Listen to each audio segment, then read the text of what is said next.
Penampilan Arumi Bachsin saat menghadiri penutupan hari ulang tahun atau HUT ke-46 Dewan Kerajinan Nasional atau Dekranas di Trans Studio Mall Makassar pada Minggu 12 Juli 2026 sukses mencuri perhatian pengunjung.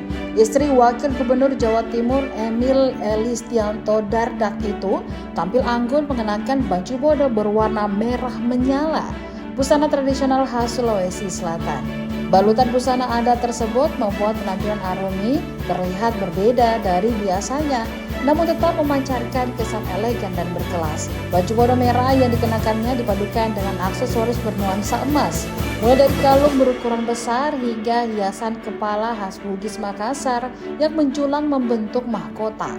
Rambut hitam panjangnya dibiarkan terurai rapi. Sementara riasan wajah bernuansa natural yang sentuhan lipstik merah semakin mempertegas pesona perempuan yang dikenal sebagai artis sekaligus ketua Dekranas Jawa Timur itu. Di sela-sela kerumunan tamu dan pengunjung, Arumi beberapa kali tersenyum ramah saat menyapa masyarakat maupun awak media yang menunggunya di pintu keluar lokasi acara. Saya di hari pertama saja waktu saya kunjungan start, saya agak sore kunjungannya itu tas yang sudah jadi itu banyak yang laku, kemudian baju ready to wear juga banyak yang laku, dan senang sih saya jadi balik ke sini kopernya kosong. Bu, hari ini pakai baju bodo merah menyala, ya bagaimana pendapatnya dengan baju khas Makassar ini? Jadi ini memang diberikan oleh Ibu Ketua Dekranasda Sulawesi Selatan, jadi mulai aksesoris dan sebagainya. Kemudian baju ininya sebetulnya ada pasangannya, cuma kemarin saya membeli lagi dari Kabupaten Wajo.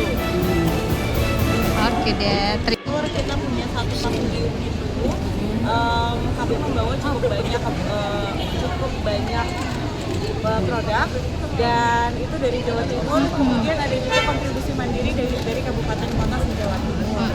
Bojonegoro ada, Kota Surabaya, dan seterusnya masih banyak lagi. Itu membuka dan ikut memeriahkan. Dan momen ini kita manfaatkan untuk bisa saling mengenal. Kita bisa mengenal budaya Makassar, dan seluruh pengunjung yang hadir di sini bisa mengenal budaya Jawa Timur. Iya. Produk unggulan dari Jawa Timur yang dibawa ke sini. Kita kebanyakan batik, ada batik yang lembaran, tapi kita juga perbanyak koleksi batik ready to wear karena banyak yang cari batik ready to wear. Kemudian aksesoris, kemudian ada kayu-kayuan, dan seterusnya. Sebenarnya hampir semua sektor ada yang kita nggak terlalu banyak makanan. Terima kasih. Harapannya apa ya, selalu bisa menjadi wadah untuk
Download Tribun X sekarang, menghadirkan lokal menjadi Indonesia.